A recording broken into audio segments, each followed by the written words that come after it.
ప్రకటించుడి, సర్వలోకముకు సువార్తనందించుడి, సర్వ సృష్టికి యేసుని ప్రకటించుడి. యేసే మార్గమని, యేసే సత్యమని, యేసే మార్గమని, యేసే సత్యమని, యేసే జీవమని చాటుడి సువార్తను. యేసే జీవమని చాటుడి సువార్తను. యేసయ్యకు మీ జీవితాన్ని ఇచ్చి చూడండి. ఆయన మాటలు నమ్మండి. ఆయన చెప్పింది చెప్పినట్టు చేయండి. అద్భుతాలు మీ జీవితాల్లో చూస్తారు.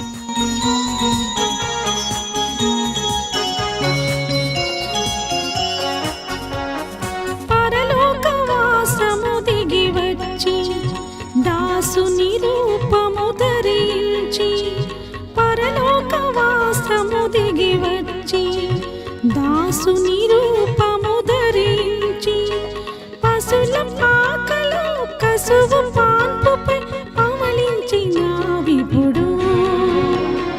యేసే మార్గమని, యేసే సత్యమని, యేసే జీవమని చాటుడి సువార్తను.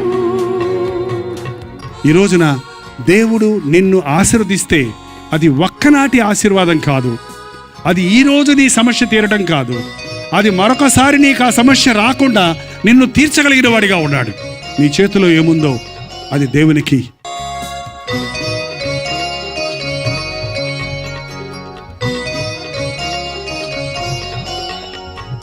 దేవుని స్తోత్రం. బాగున్నాయి, చాలా బైబిళ్ళు ఉన్నాయి ఇవాళ. మీరు బాగా ఎత్తి చూపించండి. కొంచెం గాలికి రెపరెపలాడుతున్నాయి. మీరు కూడా కొంచెం ఊపితే ఇంకా అందంగా ఉంటాయి. దివ్య గ్రంథము, దివ్య గ్రంథము, ఎచటనైన చదివిన సహాయం దొరుకును. కష్టములు వచ్చిన, దుఃఖములు కలిగిన, విడువకుండా చదువుడి దివ్య గ్రంథం. మీ గ్రంథాన్ని మీ ఎదురుగుండా పెట్టుకోండి. నాతో పాటు ఈ మాటలు చెప్పండి. ఇది నా దేవుని వాక్యం. ఇది నన్ను ఆదరిస్తుంది. ఇది నాతో మాట్లాడుతుంది, నన్ను బలపరుస్తుంది, నాకు విశ్వాసాభివృద్ధి కలుగజేస్తుంది, నా హృదయానికి సంతోషాన్ని ఇస్తుంది, నా కన్నులకు ఆశ్చర్య కార్యాలు చూపిస్తుంది. నా దేవుని వాక్యం నేను నడవలసిన మార్గాన్ని చూపిస్తుంది. నా దేవుని వాక్యం నాకు గొప్ప పొక్కిషం. నా నోటికి చుంటెతైన దార వంటిది. నా దేవుని వాక్యం అద్దం వంటిది. నా దేవుని వాక్యం మంచు వంటిది. నా దేవుని వాక్యం నా బండగుండని బద్దలు కొట్టే సుత్తి వంటిది. నా దేవుని వాక్యం నా హృదయంలో ఉన్న చెత్తను కాల్చే అగ్ని వంటిది. నా దేవుని వాక్యం నాకెంతో ఇష్టం. నేను అనుదినము చదువుతా, వాక్యానుసారంగా జీవిస్తా, వాక్యాన్ని ధ్యానిస్తా. నా యేసయ్య మాట నాకు జీవపు మూట. నా దేవుని మాట ప్రకారం నేను జీవిస్తా. సార్ మీ బైబిల్ని ముద్దు పెట్టుకోండి, గుంటె కట్టుకోండి. దేవుని స్తోత్రం. కూర్చోండి. ఇప్పుడు 2వ రాజుల గ్రంథము 4వ అధ్యాయము మొదటి నుండి కొన్ని వచనాలు చదువుతున్నాను, వినండి. అంతటా ప్రవక్త శిష్యులలో ఒకని భార్య, నీ దాసుడైన నా పెనిమిటి చనిపోయాను, అతడు యెహోవా యందు భక్తి గలవాడై ఉండనని నీకే తెలిసి ఉన్నది. ఇప్పుడు అప్పులవాడు నా 2 కుమారులను తనకు దాసులుగా ఉండుటకై వారిని పట్టుకొని పోవుటకు వచ్చి ఉన్నాడని ఎలీషాకు మొరపెట్టగా. ఇక్కడ ఎలీషా ప్రవక్త దగ్గరికి ప్రవక్తల శిష్యుని యొక్క భార్య వచ్చి, నా పెనిమిటి చనిపోయాడు, ఇప్పుడు అప్పులవాడు వచ్చి నా బిడ్డలిద్దరిని తీసుకుని వెళ్ళిపోతున్నాడు అని చెప్పుకుంది. అతడు ప్రవక్త, అతడు మంచి శిష్యుడు. మరి ఎందుకు అర్ధాంతరంగా చచ్చిపోయాడు? అతని భార్య విధవరాలైంది, అతని బిడ్డలు దిక్కులేని వారైపోయారు. అతడు చేసిన అప్పుల వలన అప్పులవాడు వచ్చి ఇప్పుడు బిడ్డలు తీసుకెళ్ళిపోతానంటున్నాడు. ఒకసారి ఆలోచించేయండి. దేవుని బిడ్డలు దేవుని చేత దీవించబడతారు. దీవించబడిన తరువాత మనలో చాలామంది దేవుణ్ణి మర్చిపోతున్నాం. దేవుని చేత దీవించబడిన తరువాత దేవుణ్ణి మర్చిపోతే దాని యొక్క పర్యవసనం చాలా భయంకరంగా ఉంటుంది. దేవుడు చేసిన మేలులు మర్చిపోయినప్పుడు, దేవుని యొక్క కృపను మర్చిపోయినప్పుడు, దేవుడు మనల్ని ఉంచిన స్థితిని మనం మర్చిపోయినప్పుడు, దేవుడికి వ్యతిరేకంగా మనం జీవించినప్పుడు నష్టపోతాం. మనం మన గృహానికి, మన ఇంటి వారికి కూడా శాపంగా మారిపోతాం. చాలాసార్లు ఇలాంటి సభలకు వచ్చే వాళ్ళలో 99% బాధల్లో ఉన్నవాళ్ళు, అప్పుల్లో ఉన్నవాళ్ళు, వ్యాధుల్లో ఉన్నవాళ్ళు, కష్టాల్లో ఉన్నవాళ్ళు, సమస్యల్లో ఉన్నవారు, అవసరతలో ఉన్నవాళ్ళే వస్తున్నారు. ఏంటి ప్రభా, ఎవరు నేను బాగున్నాను అని చెప్పేవాడు లేడే, నన్ను దేవుడు ఎంతో దీవించాడు అన్నవారు లేరే. అంటే నువ్వు ఎవరిని దీవించడం లేదా, ఎవరిని స్వస్థపరచడం లేదా, ఎవరి సమస్యలు తీర్చడం లేదా అని నేను ఒకసారి ప్రార్థన చేస్తే, ఎందుకు లేదు? చాలామంది మేలు పొందుతున్నారు. 10 మంది శుద్ధులయ్యారు కదా, 90 ఏరి 10 మంది కుష్ఠరోగుల్ని ప్రభు స్వస్థపరిచాడు, కానీ ఒక్కడే తిరిగి వచ్చాడు. అది కూడా సమరయుడు, అన్యుడు. మిగిలిన 9 మంది మళ్ళీ తిరిగి వచ్చి ప్రభువుకు థ్యాంక్స్ కూడా చెప్పలేదు. ఈ రోజుల్లో అనేకులు దేవుని చేత ఆశీర్వదించబడిన తర్వాత అటువంటి పరిస్థితుల్లోనికి వెళ్ళిపోతున్నారు. నేను ఒక ప్రశ్న అడుగుతాను, యథార్థంగా మీరు స్పందించండి. దేవుడు నన్ను ఆశీర్వదించాడు అన్న వాళ్ళందరూ మీ చేయి చూపిస్తారా? All of you. దేవుడు ఆశీర్వదించిన వాడు ఎవ్వడు లేడు. ఓకే, దేవుని స్తోత్రం. దేవుడు నన్ను ఆశీర్వదించాడు, నాకు అప్పులు ఉన్నాయి అన్నవాళ్ళు ఉన్నారా? ఉన్నారు. అప్పులేంటి? క్రెడిట్ కార్డు ఉంది కదా, అప్పుల కార్డు ఉంది కదా, అప్పుల కార్డు ఉంటే అప్పే కదా.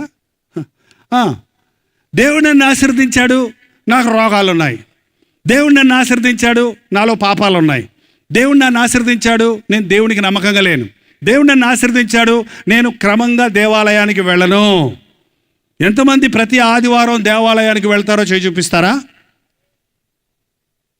అబ్బా, మీరందరూ క్రైస్తవులు. ఓకే, మీ ఆలయంలో ఉపవాస ప్రార్థన, మధ్యవార ప్రార్థన ఉంటాయి కదా, ఎంతమంది ఉపవాస ప్రార్థనకు వెళ్తారో చేయి చూపిస్తారా? తగ్గిపోయారు. ఆదివారపు క్రైస్తవులు ఎక్కువ, ఉపవాస ప్రార్థన క్రైస్తవులు తక్కువ. అదే భోజనాల కూటం అని పెట్టారనుకోండి పాస్టర్ గారు, ఒకరోజు భోజనాల కూటం ప్రతి బుధవారం అన్నామనుకోండి, ఆదివారం ఎక్కువ వస్తారా, బుధవారం ఎక్కువ వస్తారా? కిట్టలాడిపోతారు బుధవారం. ఏంటండి చూసారా? ఉపవాస ప్రార్థనకు వచ్చేవాళ్ళు ఒక చర్చి నిండానే ఉన్నారు, ఆదివారం వచ్చేవాళ్ళు 3 చర్చిల నిండా ఉన్నారు. అంటే ఎందుకు? ఈ రోజున మేలులు పొందిన వారు, దీవించబడిన వారు మర్చిపోతున్నారు.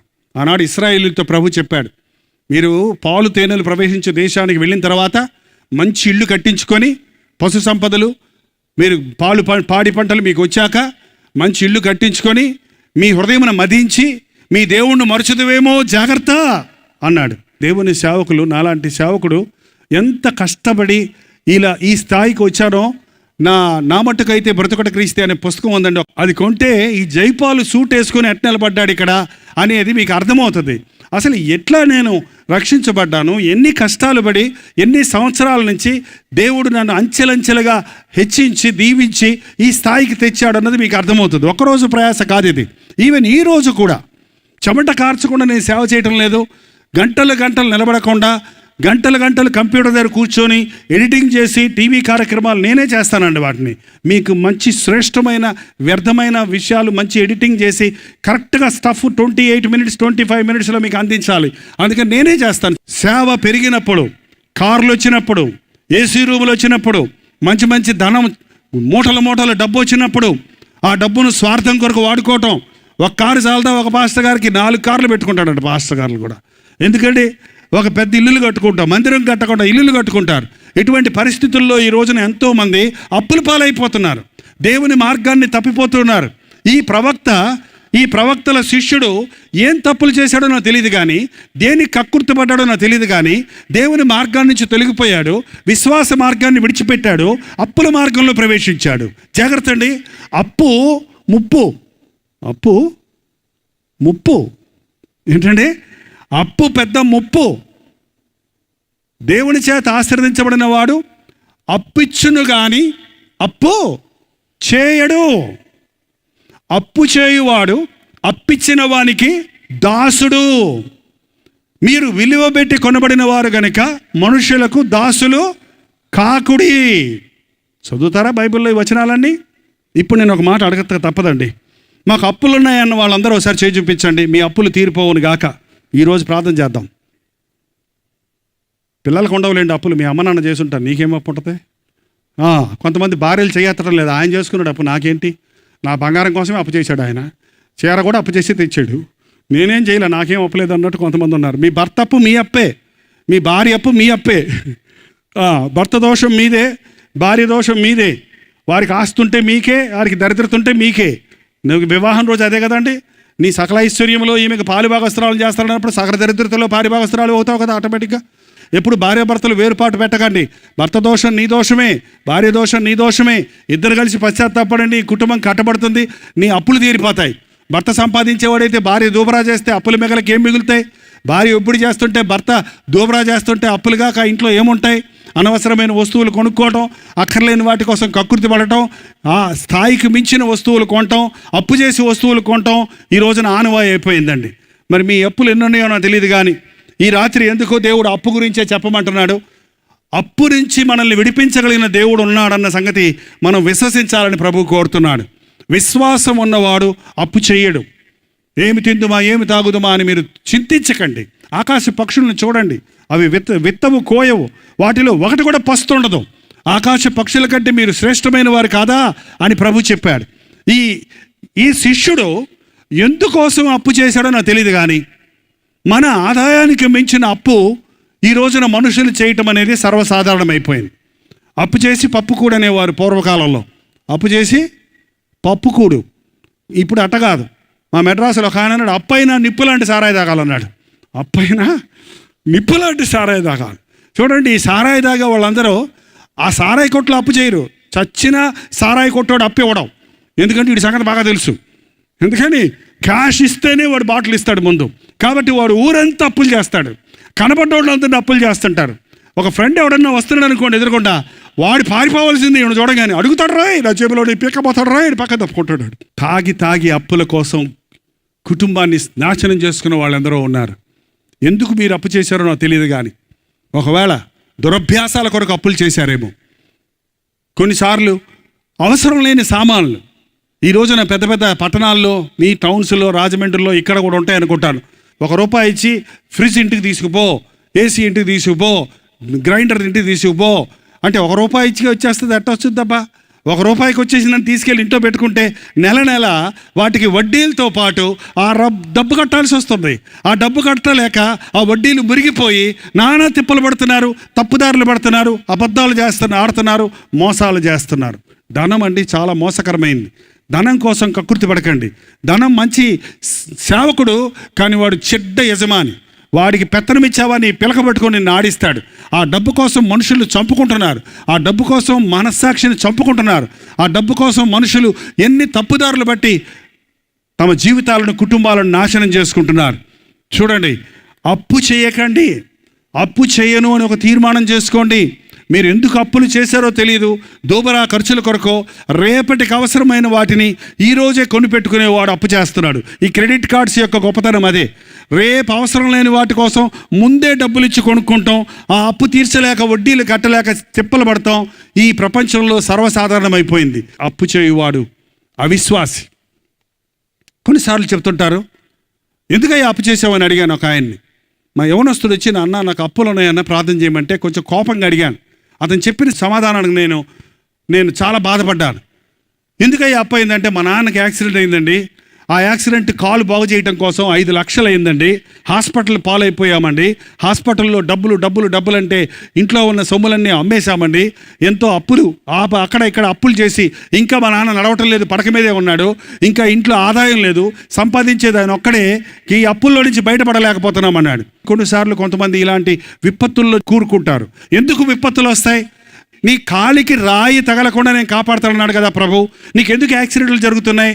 నీకెందుకు పనికి మాలిన రోగాలు వస్తున్నాయి? నీకెందుకు నీ శరీరాన్ని, నీ పర్సును, నీ డబ్బును ఖాళీ చేసే రోగాలు వస్తున్నాయి? దేవుని యొక్క ఆశీర్వాదాన్ని పోగొట్టుకున్నావు, దేవుని కాపుదలను పోగొట్టుకున్నావు. కీర్తన 91 మీరు మాటి మాటికి చదివితే కూడా మంచిదే. మహోన్నతుని రెక్కల చాటును దాగిన వాడికి ఎన్ని ఆశీర్వాదాలు ఉన్నాయో అక్కడ చూడండి. రాత్రి వేళ తెగులు రాదు, పగటి వేళ తెగులు రాదు, ఆ గాలిలో ఎగిరే బాణం తగలదు, నీ కాలికి రాయి తగలదు, ప్రతి కీడు నుండి నువ్వు తప్పించబడతావు. అతడు నన్ను ప్రేమిస్తున్నాడు కాబట్టి నేను అతను తప్పిస్తాను అన్నాడు ప్రభు. మరి ఎందుకు నువ్వు తప్పించబడకుండా చిక్కుల్లో పడుతున్నావు, విపత్తుల్లో పడుతున్నావు? ఈరోజు ఒక రోగం వచ్చిందంటే ఆ ఇంటిలో అప్పులు మిగులుతున్నాయండి. ఈరోజు ఒక యాక్సిడెంట్ అయిందంటే ఆ చిక్కుల్లో నుంచి బయటపడడానికి నాన్న తిప్పలు పడుతున్నారు. ఈ రోజున ఏ విధమైన సమస్యలో మీరున్నారో నాకు తెలియదు, కానీ ఇక్కడ ఒక పరిష్కారం ఉంది బైబిల్లో. ఈ రోజున దేవుని బిడ్డలు శ్రమలు పడుతున్నారు, విశ్వాసులు శ్రమలు పడుతున్నారు, సేవకులు శ్రమలు పడుతున్నారు. అజ్ఞానం వల్ల, అవిశ్వాసం వల్ల, అప్పులు చేస్తూ వల్ల. అంతేకాదు, ఈ ప్రవక్త శిష్యుడు అప్పులు చేయటమే కాదు, అతను చనిపోయాడు. చూడండి, దేవుడు మనల్ని పూర్ణమైన జీవితం జీవించమని మనల్ని సృష్టించాడు. అర్ధాంతరంగా ఒక వ్యక్తి చనిపోయి భార్యను విధవరాలుగా చేసి బిడ్డలను దిక్కుమాలిన వారిగా చేయటం అనేది దేవుని చిత్తమో కాదు, దేవుని ఉద్దేశమో కాదు. దేవుడు మనల్ని కాపాడుతున్నాడు, హెచ్చరిస్తున్నాడు. ఆయన హెచ్చరికను మనం దాటితే ఆయన యొక్క మాటను ఎన్నిసార్లు గద్దించినను లోబడనొల్లని వాడు, ఎన్ని మీటింగులకు వెళ్ళి ఎన్ని వర్తమానాలు విన్నను లోబడనొల్లని వాడు, ఎన్ని టీవీ ప్రసంగాలు విన్నను జీవితాన్ని సరిచేసుకొని వాడు, ఎంతగా యేసయ్య ప్రేమను అనుభవించి తన బ్రతుకును దేవునికి సమర్పించని వాడు ఏమవుతాడన్నారు బైబిల్లో? ఎన్నిసార్లు గద్దించను లోబడనొల్లని వాడు హాస్పిటల్లో అడ్మిట్ అయి 6 నెలలు బాధపడి చచ్చును అని ఉందా? హఠాత్తుగా ఎన్నిసార్లు గద్దించడం లోబడనొల్లని వాడు హఠాత్తుగా మరణమునందును. 6 నెలలు హాస్పిటల్లో ఉంటారంటే పశ్చాత్తాపడటానికి టైం ఉంది. పాస్టర్ గారిని పిలిపించుకొని ప్రార్థన చేసుకోవడానికి అవకాశం ఉంది. పడుకున్నప్పుడు అంటే హాస్పిటల్లో పైకి చూస్తాడంట మనుషుడు. అప్పుడు దాకా పైకి చూడటంటే ఎప్పుడు పడుకున్నప్పుడు చూడండి, నేరుగా ఎదురుకుండా పైకి కనపడుతుంది. ఒక దేవుని సేవకుడు రోగిగ్రస్తులై పడుకుంటే, అయ్యో మిమ్మల్ని ఈ స్థితిలో చూడలేకపోతున్నానండి అంటే ఆయన అన్నాడు, నేను ఇప్పుడే పరలోకాన్ని చూస్తున్నానయ్యా అన్నాడంట. ఆయన పైకి చూడరండి కొంతమంది, ఎప్పుడు కిందే. మన దేశంలో ఒక జంతువు ఉంది, అది ఎప్పుడు పైకి చూడదు. ఏంటో తెలుసా మీకు? అది పంది. మీరు చూడండి, గమనించి దేనికోసం వెతుక్కుంటుంది? బంగారం కోసమా? ఏంటండి, గబ్బు కోసం వెతుకుతుంటుంది ఎప్పుడు చూసినా కూడా. నువ్వు కనీసం కుక్క పిల్లకి బిస్కెట్ వేసి కూర అంటే పైకి చూస్తుంది. నువ్వు పందికి తీసుకెళ్ళి పైకి ఒక బిస్కెట్ ఇచ్చి పైకి చూడమంటే ఎత్తనేది తలకాయ, అసలు ఎత్తడానికి కూపి పెట్టేసి ఉంటుంది. ఇక్కడ ఎప్పుడు కిందే. వాళ్ళు పట్టుకుంటారండి పంది మాంసం తినేవాళ్ళు. ఏం చేస్తారు తెలుసా? దాన్ని 4-5 పట్టుకొని కర్రకేసి కట్టి, కాళ్ళు పైకి వేసి కట్టి, తలకిందులు చేసి మోసుకెళ్తారు దాన్ని చంపడానికి. అప్పుడు ఎక్కడ చూస్తుంది తెలుసా? అది అప్పుడు ఎక్కడ గుర్రు అంటుంది అప్పుడు. కానీ ఏం ప్రయోజనం లేదు. ఒకసారి దాన్ని పట్టుకున్నారంటే దాని పని అయిపోయిందంతే. ఆ ధనవంతుడు ఈ లోకంలో ఉన్నప్పుడంతా లోకంలో ఎన్ని చూస్తున్నాడంట అండి. ఆ ధనవంతుడు బహుగా సుఖిస్తున్నాడంట.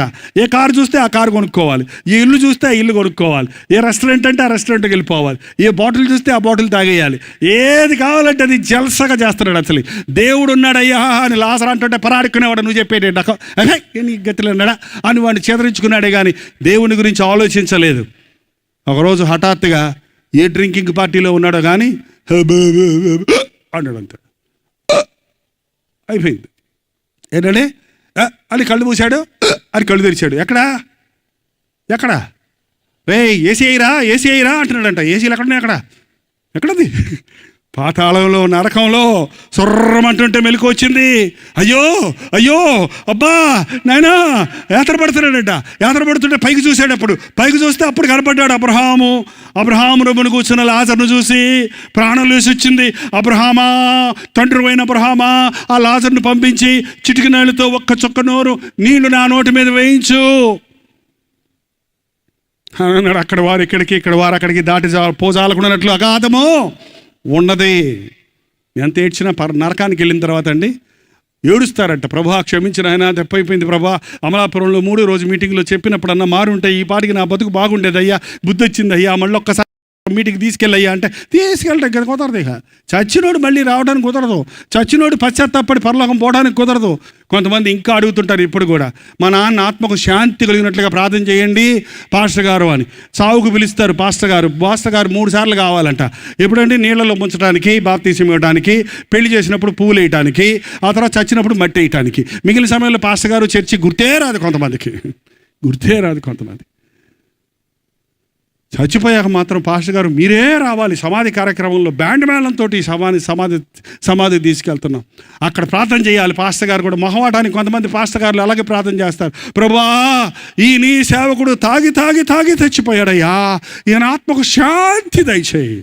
100 మంది పాస్టర్లు చేసిన ప్రార్థన చచ్చిన తర్వాత నరకంలో ఉన్న ఆత్మకు శాంతిక చచ్చిన వాళ్ళ కోసం ప్రార్థన చేయొద్దన్నాడు, చచ్చిన వాళ్ళ కోసం ఏడవద్దన్నాడు. బ్రతుకున్న వాళ్ళ కోసం ఏడవండి. బ్రతుకున్నంత కాలం నరకానికి పోయే మన బ్రతుకు మార్చుకొని పరలోకానికి పోవడానికి అవకాశం ఉందండి. చచ్చిన తర్వాత నువ్వు ఎంత ఏడ్చినా నరకంలో నుండి విడుదల లేదు. ఎందుకు చచ్చిపోయాడు ఈ ప్రవక్తల శిష్యుడు? చిన్న బిడ్డల తండ్రిగా భార్యను విధవరాలుగా చేసి ఎందుకు చచ్చిపోయాడు? ఎంతమంది ఈ రోజున భార్యలు ఏడుస్తున్నారండి, నా భర్త చనిపోయాడండి, ఈ బిడ్డలతో నేను ఎలా బ్రతకాలి, నా బ్రతుకు ఏమైపోతుంది, నాకు దిక్కెవరు అని ఎంతోమంది రోధిస్తున్నారు. ఎంతోమంది యవ్వనస్తులు హఠాత్తుగా చనిపోతున్నారు. మంచి యవ్వనంలో 18 ఏళ్ళు, 20 ఏళ్ళు, 21 ఏళ్ళ వయసులో యవ్వనస్తులు చనిపోతే తల్లిదండ్రులు గుండెలు బాదుకొని రోధిస్తూ ఉన్నారు. అయ్యో నా కుమారుడు, అయ్యో నా కుమార్తె ఊరేసుకొని చచ్చిపోయింది, యాక్సిడెంట్ అయి చచ్చిపోయారు అని ఎంతోమంది చెప్తున్నాడు. దేవుని వాక్యం చెప్తుంది, అధికముగా దుర్మార్గపు పనులు చేయకము, నీ కాలమునకు ముందే నీ వేళ మరణించాలి, చనిపోవాలి. నీ కాలానికి ముందే నీ వేళ చనిపోతావంటే అధికమైన దుర్మార్గపు పనులు చేస్తే దేవుడు సహించి ఓర్చుకొని ఎంతకీ నీవు లోబడకపోతే దేవుని కోపం రగులుకుంటుంది. నేను ఎప్పుడు చెబుతుంటాను, దేవుడు దమ్ము లేదు ఇంకా, దీర్ఘశాంతం కలిగిన వాడు. చాలా సంవత్సరాలు 30 ఏళ్ళు 40 ఏళ్ళు నీ మీద దీర్ఘశాంతం కలిగి ఉన్నాడు దేవుడు. కానీ ఆయన కోపం ఎంతసేపు ఉంటుంది తెలుసా? క్షణమాత్రం ఉండను. ఒక్క క్షణం మనల్ని వదిలేశాడంటే దేవుడు 72 సార్లు కొట్టుకుంటుంది గుండె నిమిషానికి. ఒక్కసారి ఆగిందంటే హార్ట్ అటాక్, మళ్ళీ రెస్టోర్ అవ్వలేదంటే చచ్చావు, అంతే అయిపోయింది. నిమిషానికి 23 సార్లు ఊపిరి పీల్చుకుంటున్నాం, వదులుతున్నాం మనకు తెలియకుండానే. పై వెళ్ళింది అనుకోండి, ఎగ ఊపిరి, అంతే అయిపోయింది నీ ప్రాణం. ఈ మాత్రం ఉండేదా బ్రతుక్కి? ఎందుకండి అంత అట్టహాసం?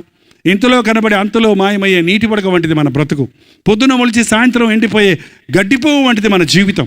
ఈ జీవితాన్ని ప్రభు చేతులకు అప్పగించుకోవటం వల్ల ధన్యత. కానీ ఈ జీవితంలో ఒక్క క్షణం మనల్ని వదిలేస్తే మన పని అంతే. మీకు ఎవరికైనా యాక్సిడెంట్ అయిందో లేదో తెలియదు, కానీ యాక్సిడెంట్ ఎంతసేపు అవుద్దండి? గంట సేపు అవుద్దా? వచ్చి డబాల్ గుడ్డుద్ది. అది ఒక్క గుద్దులో వాడు చచ్చిపోయాడు. అక్కడ డ్రైవర్ చచ్చిపోయాడు, మనుషులు పడిపోయారు, ఎగిరిపోయినాయి, అంత గందరగోళం అయిపోద్ది. అక్కడ శవాలు చూస్తారు. ఒక్క క్షణం అకస్మాత్తుగా మరణించడం అనేది దేవుని ఉద్దేశం కాదు. కానీ కొందరు శాపగ్రస్తులుగా, వారి ఇంటి వారికి శాపగ్రస్తులుగా ఉంటూ మరణించారు. పాపం భర్తను పోగొట్టుకున్న ఈ స్త్రీ 2 బిడ్డలను పెట్టుకొని బాధపడుతుంటే అప్పులోళ్ళు వచ్చి, నీకు చాలా అప్పు ఇవ్వాలి, అప్పు కట్టకపోతే నీ బిడ్డలిద్దరిని మా ఇళ్లలో పనిచేసుకోవడానికి తీసుకెళ్తాం, మా కొట్టుల్లో పనిచేసుకోవడానికి తీసుకెళ్తాం అని ఎత్తుకెళ్ళిపోవడానికి వచ్చారట.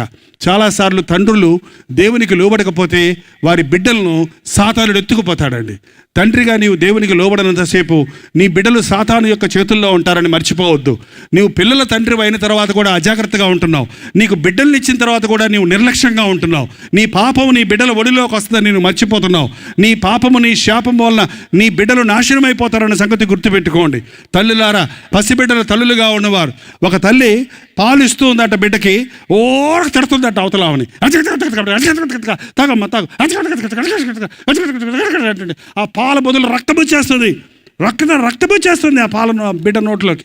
ఏమంటే నువ్వు విషం నీ బిడ్డానికి పట్టిస్తున్నావు. నీ శరీరంలో ఉద్రేకాల వల్ల నీ గర్భంలో ఉన్న బిడ్డకు కూడా కీడు కలుగుతుంది. ఎంతోమంది ఈ రోజున తమ బిడ్డలకు శాపగ్రస్తులుగా ఉన్నారు. కానీ ఈ సహోదరి, ఈ ప్రవక్తల శిష్యుల యొక్క భార్య విశ్వాసిగా ఉన్నది. ఇంకెందుకురా, మీ నాయన చచ్చాడు, అప్పులోడు వచ్చాడు, రండి విషం తెచ్చుకొని మనం ముగ్గురం కలిసి చేద్దాం అని ఈ రోజున ఎంతోమంది నిర్ణయాలు చేస్తున్నారు. కానీ ఏమేం చేసిందంటే దైవజనుని దగ్గరకు వెళ్ళింది. ఈ లోకంలో ఇంకా దేవుడు దైవజనుల్ని ఉంచాడండి. మీకోసం ప్రార్థన చేయడానికి మాలాంటి దైవజనుల్ని దేవుడు ఉంచాడు. భారం కలిగి ప్రార్థించే దైవజనులు ఇంకా ఉన్నారు. డబ్బుల కోసం ప్రార్థన చేసే బోధకుల గురించి నేను చెప్పడం లేదు.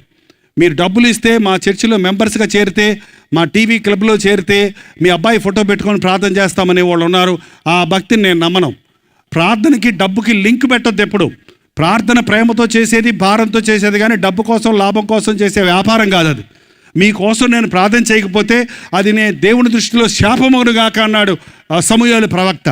పౌలు సంఘం కొరకు ఎలాంటి ప్రార్థనలు చేశాడో ఎఫెసీ, ఫిలిప్పీ, కొలసీ, కొరింథీ ఈ పత్రికలు మీరు చదివితే ప్రతి పత్రికలో ఎలాంటి ప్రార్థన, ఎంత అర్థవంతమైన, ఎంత నిగూఢమైన, ఎంత భారమైన ప్రార్థనలు సంఘాల కోసం చేశాడో పౌలు మీరు గుర్తిస్తారు. ఈ రోజున సంఘ సేవకులు కేవలం రోగాల కోసం ప్రార్థన చేస్తున్నారేమో కానీ ఒక వ్యక్తి పరిపక్వతను పొందాలని, పరిశుద్ధుడు అవ్వాలని, పాప బంధకముల నుంచి విడిపించబడాలని, దేవునికి ఇష్టలుగా బ్రతకాలని, దేవుని సారూప్యంలో మలచబడాలని, మీ నిమిత్తమై నేను మరలా ప్రసవేదన పడుతున్నాను, క్రీస్తు సారూప్యం మీలో కనబడాలని మరలా నీకోసం నేను ప్రసవేదపడుతున్నాను అన్నాడు పౌలు. ప్రసవేదనతో చేసే ప్రార్థన అది నిజమైన ప్రార్థన. ఎలీషా అలాంటి ప్రార్థనాపరుడు. ఏలియా దగ్గర అలాంటి ప్రార్థన నేర్చుకున్నాడు. ఏలియా ప్రార్థన ఎంత పట్టుదలదో, ఎంత గొప్పదో మనం బైబిల్లో చదువుతున్నాం. ఏలియా మన వంటి స్వభావం కలిగిన వాడైనప్పటికీ అతడు వర్షం కురవకూడదని ప్రార్థిస్తే ఆగింది. 3.5 సంవత్సరాలు వర్షం కురవకుండా ఆగింది. వర్షం కురవాలని ప్రార్థిస్తే ఆకాశపు తెరవబడి వర్షం కురిసింది.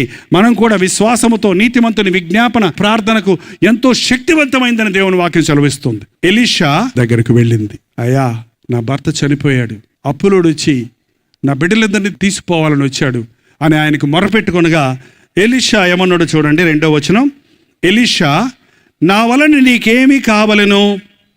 నా వలన ఏం చేయమంటావు అమ్మ నన్ను? అదేనయ్యా, ఏదన్నా డబ్బు ఉంటే సహాయం చేయండి అయ్యా, ఏదన్నా డబ్బు సహాయం చేయండి అయ్యా. ఏంటండి, సేవకుల దగ్గర నుంచి డబ్బులు, సేవకులను పోషించవలసిన వారు, సేవకుల పట్ల ధారాళంగా ఉండవలసిన వారు ఈ అంచె దినాల్లో ఎలా తయారంటే సేవకుల దగ్గర నుంచి డబ్బులు ఎదురు చూసేవాళ్ళు ఉన్నారు.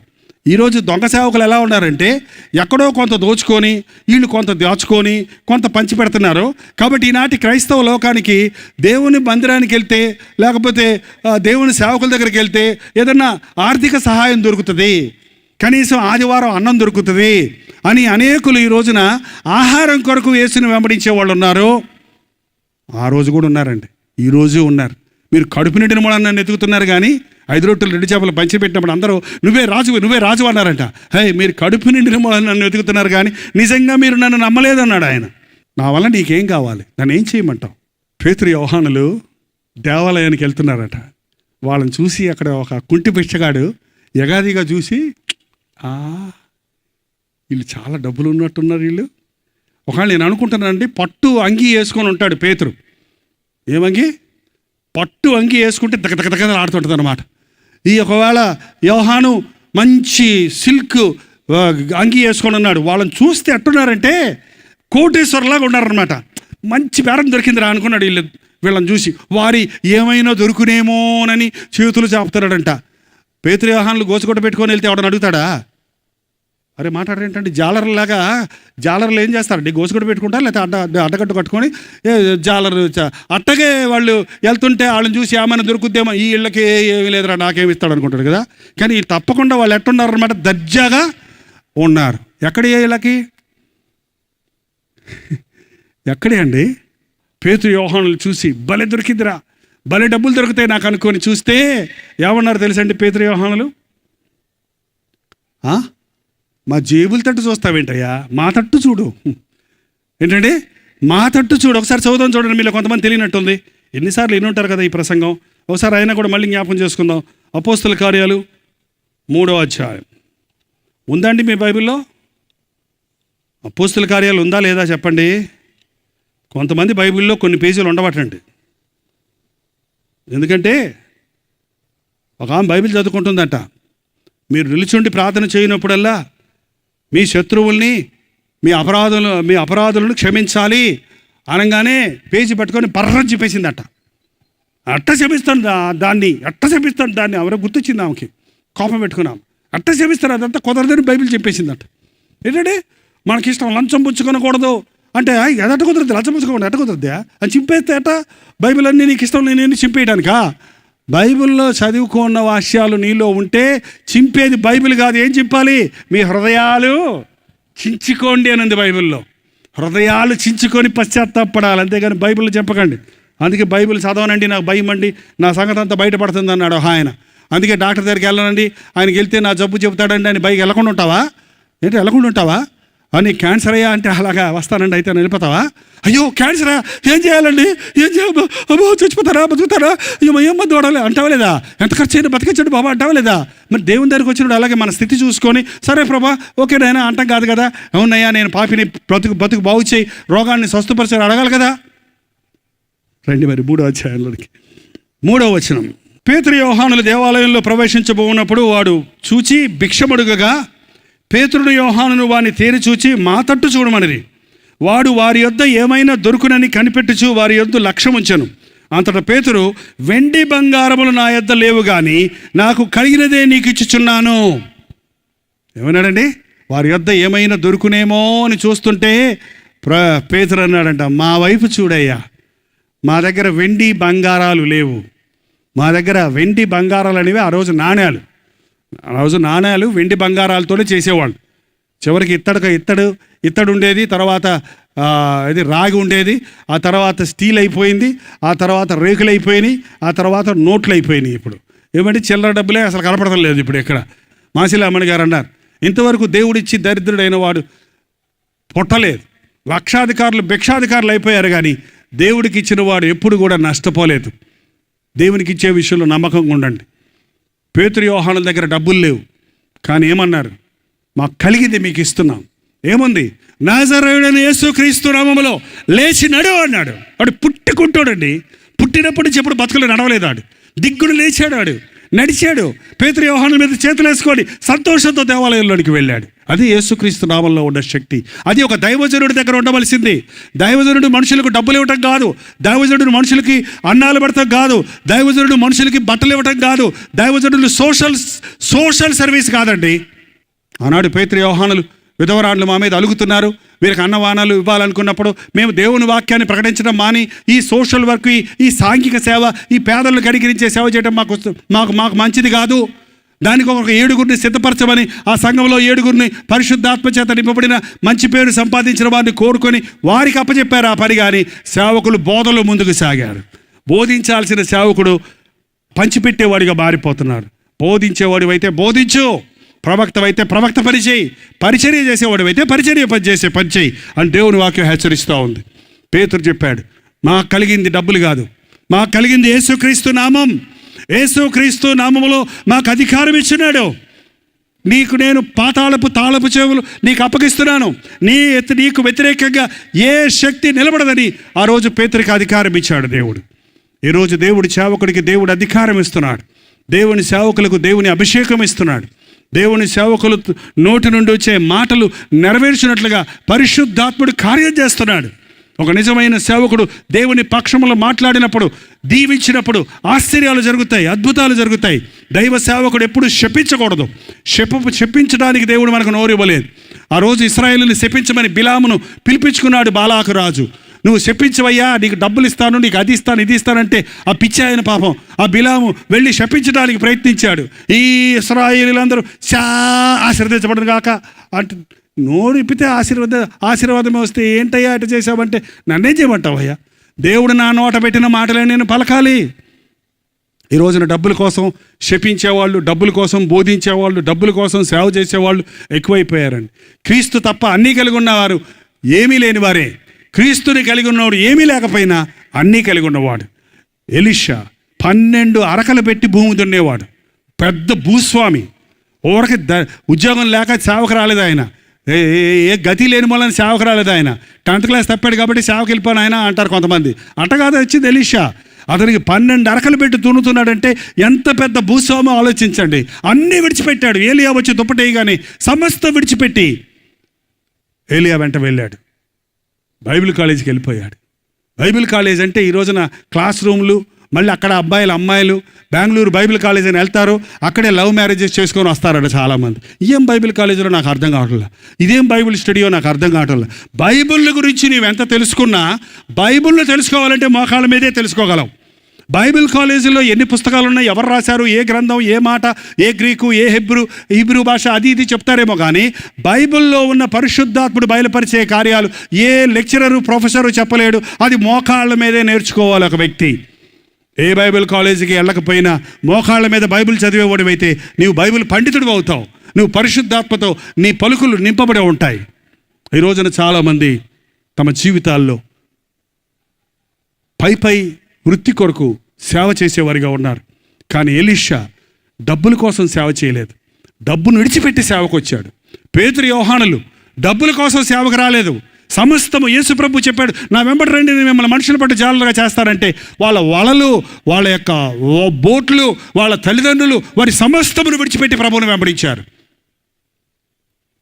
ఈ రోజున ప్రభువుని సేవ చేస్తానని వాళ్ళు మీకున్న వాటిని విడిచిపెట్టకుండా దేవుని కొరకు మీరు బ్రతకలేరు.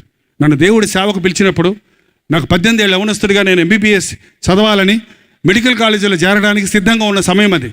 ఆ సమయంలో నాకు రక్షించబడ్డాను. నేను రక్షించబడ్డప్పుడు నా తండ్రి నా కొరకు ప్రార్థన చేశాడు. నీ పట్ల దేవుని చిత్తం మీద అది చేయాలి అని ప్రార్థన చేశాడు. నన్ను ప్రార్థన చేసుకోమన్నారు. మా నాన్న ప్రార్థన చేస్తే ప్రథమ ఫలం నా సొత్తు అని దేవుడు చెప్పాడు. నేను ప్రార్థన చేస్తే నీ తల్లి గర్భంలో ఉన్నప్పుడే నేను నిర్మించి తిని నీవు గర్భం నుండి బయలుపడక మునిపే నిన్ను జనులకు ప్రవక్తగా నేను ప్రతిష్ఠించి నేను వాగ్దానం ఇచ్చాడు. మారు మాట్లాడకుండా, నా భవిష్యత్తుని గురించి ఆలోచించకుండా, నా తల్లిదండ్రుల్ని, నా అక్క చెల్లెళ్ళని, నాకు 7 తమ్ముళ్ళు చెల్లెళ్ళు అందరిని విడిచిపెట్టి దర్జాగా బ్రతికాను. ఒక ఇంజనీర్ కొడుకుగా బ్రతికాను. సమస్త విడిచిపెట్టి, ఆంధ్ర రాష్ట్రాన్ని విడిచిపెట్టి తమిళనాడులో బైబిల్ కాలేజ్కి వెళ్ళిపోతే వెళ్ళినట్టు నాకేమిచ్చారో తెలుసా? చీపురు కట్టి ఇచ్చారు మందిరం తొడవమని.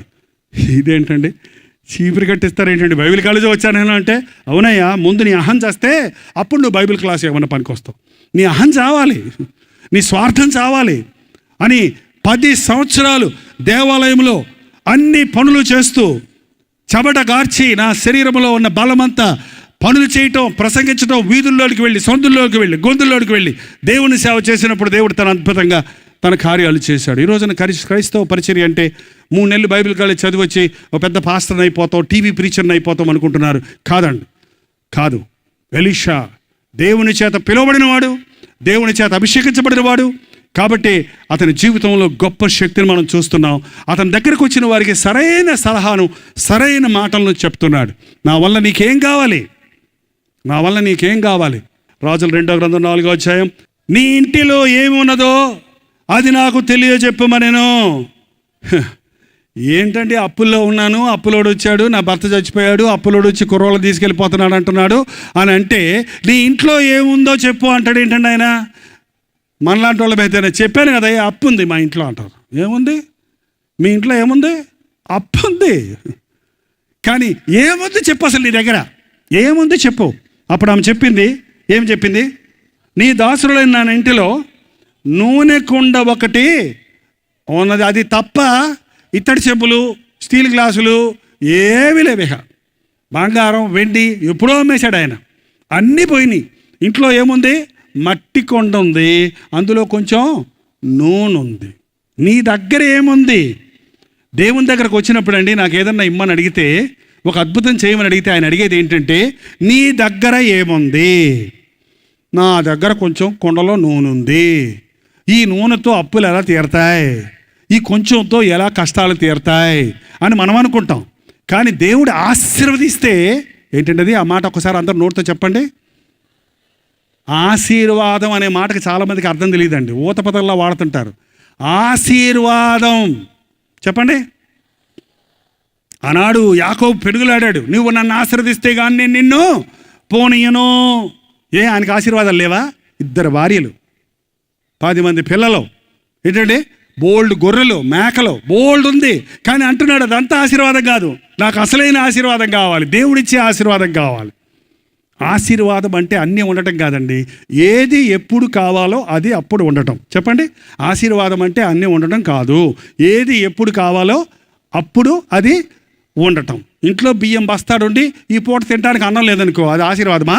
ఇంట్లో బియ్యం బస్తా లేకపోయినా ఈ పూటకు అన్నం దొరికిందనుకో, అది ఆశీర్వాదం.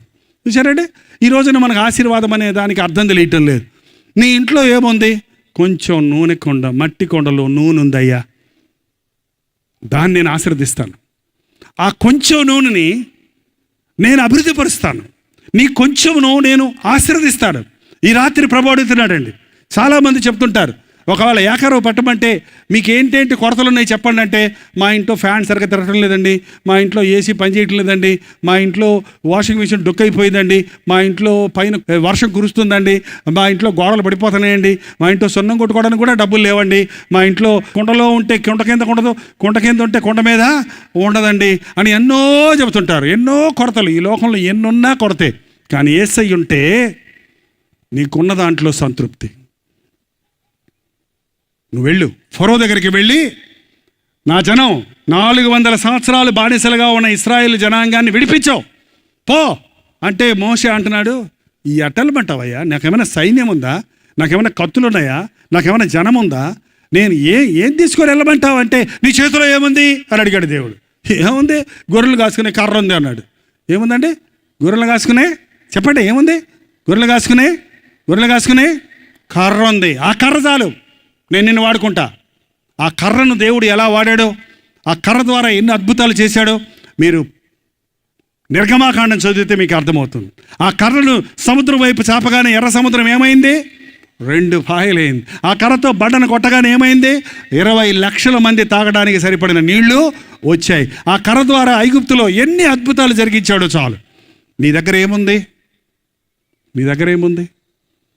నేను గొల్లియాతును చంపుతానంటే నీ దగ్గర ఏముందయ్యా అంటే, నా దగ్గర ఒడిసిలుంది అంటున్నాడు. ఏంటంటే ఒడిసిల 5 నున్నర రాళ్ళు ఉన్నాయి. ఒరే ఆడుమూల జానుడు ఎత్తున్నాడు రా, వాడు ఇనప కవచం దొరుకున్నాడు రా, నువ్వు యుద్ధ భూమికి వెళ్ళాలంటే కవచాలు దొరుక్కోమని సౌలు అన్నీ తగిలిచ్చాడు ఎనకి. అవన్నీ వాడు నాటి చేసుకొని అన్నాడు, ఇవి నాకు వాడకలేవు, ఇవి నాకు అక్కర్లేదు, నాకు దేవుడిచ్చింది ఉంది అంతే. అందులో రాయి పెట్టి గిరగిర తిప్పాడు. 6 మూరల జానుడు ఎత్తున్న ఆ గొల్లియాతు ఒక దెబ్బకి పడగొట్టాడు. నీ చేతిలో ఏముందో దాన్ని దేవుడు వాడుకోవడానికి ఆశ కలిగి ఉన్నాడు. నీ చేతిలో ఏముంది? దోర్కా అనే విశ్వాసం ఉంది ఆది సంఘములో. ఆమె చాలా పేదరాలు, కానీ సంఘంలో మంచి పేరు తెచ్చుకుంది. అందరికీ అన్నం పెట్టగలిగిన స్తోమత లేదు, అందరికీ డబ్బులు పంచగలిగిన స్తోమత లేదు, కానీ అందరికీ అంగీలు కుట్టించేదట. ఆమె చేతిలో ఏముందో తెలుసా? చెప్పండి, సూది. ఏంటండి అది? సూది. ఆ సూది ద్వారా ఆమె చేసిన కార్యాలు ఎంత మంచి పేరు తెచ్చుకుందంటే, ఆమె చచ్చిపోతే ఆ విశ్వాసులందరూ ఏడ్చి పేతుని రప్పించి ఆమె బతికించుకునేదాకా ఊరుకోలేదు. నీ దగ్గర ఏముంది? ఏమీ లేదని చెప్పకండి. దేవుడిచ్చిన ఎన్నో ఉన్నాయి. నీ దగ్గర ఏముంది చెప్పండి? ఏముంది? నీ దగ్గర ఉన్నది ఏదో, అది నీవు దేవుని చేతుల్లో పెడితే దానిని ఆశీర్వదించి దేవుడు అద్భుతాలు, నా దగ్గర కొండలో కొంచెం నూనె ఉందయ్యా. ఎలీషా చెప్పాడు, వెళ్ళి నీ ఇరుగు పొరుగు వారి దగ్గర ఉన్న పాత్రలన్నీ ఎరువు తీసుకొని నీ కొండలో ఉన్న నూనె ఆ పాత్రలో పొయ్యి అన్నాడు. ఇదేంటి ఎర్రితనంగా ఉంది అని చెప్పేది అని అనుకోలేదు. ఆమె విశ్వసించింది, నమ్మింది. తన 2 కుమారులు తాను గదిలోకి వెళ్ళి ఎరువు తెచ్చుకున్న పాత్రలో తన కుండలో ఉన్న నూనెను పోస్తుంటే ఏమైందండి? నిండుతా ఉన్నాయి. ఊరిలో పాత్రలన్నీ అయిపోయినాయి అంట. అప్పటిదాకా నూనె వచ్చింది మొత్తం, ఇంటి నిండా నూనె పాత్రలే. దేవుడు ఆశీర్వదిస్తే అది అన్నిటికీ ఆశీర్వాదం. దావీదన్నాడు, యెహోవా నా కాపరి, నాకు లేమి, నా గిన్నె నిండి పొర్లుతుంది. ఏంటండి? ఈ రోజున గిన్నె నింపితే 5 నిమిషాలు అయిపోయింది అంటారు. మళ్ళీ గ్లాసు నిండా పాలు పోసి ఇస్తే తాగేసి ఇంకా పోయి అంటారు. ఏంటండి? అయిపోయినాయి అంటారు. కానీ యేసయ్య ఆశీర్వదిస్తే అది తీసే కొలది వస్తూనే ఉంది. ఇవాళ కూడా దేవుడు అలాంటి కార్యాలు చేయగలడు. నీకు జీతం వచ్చినప్పుడు నీ జీతాన్ని దేవుని ముందు పెట్టి, ప్రభా ఈ జీతం ఇచ్చావు, నీకు వందనాలు. 10వ భాగం ఎవరికండి? 10వ భాగం ఎవరికండి? దేవునికేనా? తీస్తారా? నాకెందుకులే, మీ పాస్టర్ గారు అడుగుతారు, కానీ నేను చెప్పాలి కదా సేవకుడిగా. 10వ భాగం దేవునికి ఇవ్వని వాడికి మిగిలిన భాగంలో ఎటువంటి ఆశీర్వాదం ఉండదండి. కొంతమంది చెబుతుంటారు, అదేనండి కాணிక ఇద్దామనుకుంటే మిగలలేదండి అన్నాడు ఒక ఆయన. మిగలలేదేంటి? అన్ని బిల్లులు కట్టేశాక మిగులుతుందా? ముందు దేవునికి ఇయ్యి, తర్వాత నీకు మిగులుతుంది. ఏలియాను దేవుడు ఒక విధవరాలి దగ్గరికి పంపించాడు, ఆమె నిన్ను పోషిస్తుందని. ఆమె దగ్గరికి వెళ్ళమ్మా కొంచెం నీళ్ళు ఇవ్వని అడిగితే ఆమె నీళ్ళు దాటాకి వెళ్తే కొంచెం రొట్టె ముక్క తెచ్చిపెట్టమంటే ఆమె ఏమందో తెలుసా? అయ్యా రొట్టెలు లేవయ్యా నా దగ్గర, తొట్టిలో కొంచెం పిండి ఉంది, బుడ్డిలో కొంచెం నూనె ఉంది, చివర అప్పం చేసి పిల్లోడికి ఇచ్చి గట్టగా కాళ్ళు ముడుచుకొని చచ్చిపోదామని పుల్లలేరుకోవడానికి వచ్చానయ్యా అందామె. అప్పుడు ఆ ఏలియా ఏమన్నాడు తెలీదా? మొదట ఒక చిన్న అప్పం చేసి నాకు ఇచ్చి తర్వాత నీ కుమారుడు నువ్వు కలిసి తినండి అన్నాడు. మళ్ళంటి వాళ్ళు అయితేనా నీ బొజ్జ అంత ఉంది, నీకెక్కడ తెమ్మంటావు అని గొడవ పెట్టుకుందాం. కానీ ఆమె ఏం చేసింది? చిన్న అప్పం చేసి దైవ సేవకుడికి ఇచ్చింది, మళ్ళీ అప్పం చేసింది, పిల్లోడికి ఇచ్చింది, మళ్ళీ వస్తుంది. కరువు కాలం అంతా తొట్టిలో పిండి తక్కువ అవ్వలేదు, బుడ్డిలోనూనే అయిపోలేదు. ఏంటంటే కేజీలు డ్రమ్ములు నూనె లేదు వాళ్ళ దగ్గర, పిండి లేదు వాళ్ళ దగ్గర. కానీ చెయ్యి పెట్టే కొలది ఏమవుతుంది? అందులో నుంచి వస్తూ ఉంది. నాకు తెలియక అడుగుతానండి, ఆనాడు ఉన్న దేవుడు ఈనాడు మనం పూజించే దేవుడు ఒకడేనా? యేసు ప్రభు నిన్న నేడు నిరంతరము మారని వాడిగా ఉన్నాడు. నీ జీవితంలో అద్భుతాలు లేవంటే నీకు విశ్వాసం లేదు, నీకు సమర్పణ లేదు. నువ్వు సమర్పించుకుంటే అద్భుతాలు జరుగుతాయి. నీకున్నదాన్ని దేవునికి అప్పగించు. 3 రోజులు వాక్యం చెప్పిన తర్వాత ఆ ప్రజలు ఇంటికి పంపించేస్తుంటే వాళ్ళు సొమసిల్లిపోతారేమని ప్రభు అన్నాడు. ఏమన్నాడంటే శిష్యులు పిలిచి వీళ్ళందరికీ భోజనం పెట్టి పంపించడం అన్నాడు. వెంటనే లెక్కలేసుకుని వెంటనే అన్నాడయ్యా ఎక్కడి నుంచి తెమ్మంటావు? 250 దీనారాలు ఉంటే కానీ కనీసం ఒక్కొక్క రొట్టె ముక్క కూడా వీళ్ళకి ఇవ్వలేము. అయినా కూడా అంత డబ్బు ఉన్నా పక్కన ఎక్కడ కొనడానికి హోటల్స్ లేవు, ఎక్కడ సత్రాలు లేవు, ఎక్కడి నుంచి తెమ్మంటావు వీళ్ళందరికీ అని వారు ఏకరవ పడుతున్నారు. కానీ ప్రభు అన్నాడు మీ దగ్గర ఎన్నున్నాయి? మీ దగ్గర ఏమున్నాయి? అప్పుడు అందరూ పరిగెత్తుకుంటూ వచ్చాడు. ఎవరి దగ్గర ఏమి లేవంట. ఇదిగో ఈ బాలుడి దగ్గర 5 రొట్టెలు 2 చేపలు ఉన్నాయి, కానీ ఇంత జనసుమానికి ఏమాత్రము అన్నాడు. అవి నా చేతుల్లోకి తీసారమ్మా అన్నాడు. వాటిని ప్రభు చేతుల్లో పెట్టినప్పుడు ఆయన వాటిని ఆశీర్వదించి తుంచి ఇచ్చినప్పుడు ఎంతమంది తిన్నారండి? 5,000 మంది పురుషులు అంటే 10,000 మంది స్త్రీలు, ఒక 5,000 మంది పిల్లలు వేసుకున్నా ఇంచుమించు 20,000 మంది. ఎట తిన్నారండి? నంచుకున్నారా? ఎట తిన్నారు? సంతృప్తిగా తిని ఎక్కువ అయిపోయి కింద పడేశారు. అవి ఎత్తితే మళ్ళీ 12 గంపలు వచ్చాయి. ఏమంటే ఎన్నిసార్లు మనం ఇలాంటి ఆశ్చర్య కార్యాల గురించి వింటున్నాం, చదువుతున్నాం బైబిల్లో. మన జీవితాల్లో ఎందుకు అనుభవిస్తాం లేదు? మనం ఎందుకు సమృద్ధిని చూడడం లేదు? నీ చేతిలో ఉన్నదాన్ని ప్రభు చేతుల్లో పెడితేనే అద్భుతం జరుగుతుంది. నీ ఉంచుకున్నదంతా సాతాను దొంగిలిస్తాడు, నీవు దేవునికి ఇచ్చిందంతా అనేక రెట్లు తిరిగి నీకు ఇవ్వబడుతుంది. ఈ రోజున అనేక మంది దేవునికి ఇచ్చే విషయంలో వెనకాడుతున్నారు. కనుకనే వారి జీవితంలో అప్పులున్నాయి, దరిద్రత ఉంది, లోటు ఉంది, ఎన్నున్నా ఏదో లేదనే బాధ ఉంది. యేసయ్యకు మీ జీవితాన్ని ఇచ్చి చూడండి, ఆయన మాటలు నమ్మండి, ఆయన చెప్పింది చెప్పినట్టు చేయండి, అద్భుతాలు మీ జీవితాల్లో చూస్తారు. ఈ స్త్రీ గిన్నెలన్నీ నిండిపోయిన తర్వాత ఏం చేసిందో తెలుసండి? ఎలీషా దగ్గరకు పరిగెత్తుకుంటూ వెళ్ళింది. మనం చాలాసార్లు మనకు ఆశ్చర్యం జరిగిన తర్వాత మళ్ళీ వెళ్ళమండి. ప్రార్థన చేశాక, దేవుడు మేలు చేశాక ఆ విషయాన్ని ఫోన్ చేసి చెప్పరు మాకు చాలామంది. ఒక పరలోకం నుంచి 2 దూతలు గంపలు తీసుకొని భూలోకానికి వచ్చాయంట. ఇలాంటి మీటింగ్ జరుగుతుంటాయి. ఒక గంపలో ప్రార్థనా భారాలన్నీ వెయ్యండి అని ఒక దూత అడిగిందంట. ఇంకో గంపలో దేవుడు చేసిన మేళ్ళు, మీకు ఇచ్చిన జవాబులు వెయ్యండి అని ఇంకో గంప పెట్టుకొని తిరుగుతుందంట. దేవుడి భారాల కోసం గంప పట్టుకున్న దూత గంప అంతా నిండిపోయింది. ఎన్ని భారాలు మనిషికి, ఎన్ని సమస్యలు, కాగితాలు రాసేశారు. కానీ దేవుడు చేసిన మేళ్ళు రాయబంటే ఒక 5-6 కాగితాలే ఉన్నాయంట అందులో. అంటే దేవుడు మేలు చేయలేదా? చేసిన మేలులు గుర్తులేవా? ఏంటండి? చేసిన మేలులు గుర్తులేవు చాలామందికి. ఈ రోజున దేవుని మేలులు మర్చిపోతే వాటిని నువ్వు పోగొట్టుకుంటావండి. నీ బ్రతుకులో సమృద్ధి లేదంటే, నీ బ్రతుకులో అప్పులు ఉన్నాయంటే, ఇబ్బందులు ఉన్నాయంటే, కొరతలు ఉన్నాయంటే అది దేవుడు శక్తిహీనుడైనందున కాదు, దేవుడు నీ అవసరత తీర్చలేనందున కాదు, నువ్వు అడగనందున. నా నామంలో మీరేమీ అడగలేదు కాబట్టి మీకేమీ దొరకలేదన్నాడు ప్రభు. ఒకసారి ఆలోచించేయండి. ఆమె గిన్నెలు నిండిని చెంప అమ్ముకోవచ్చు కదా, మళ్ళీ దైవజనుడి దగ్గరికి వెళ్ళి ఏం చేయమంటావు అని అడిగింది. వాటిని అమ్మి నీ అప్పు తీర్చుకో, మిగిలిన దాంతో నీవు సంతోషంతో నీ జీవితాన్ని గడుపు అని ఆ దైవజనుడు చెప్పాడు.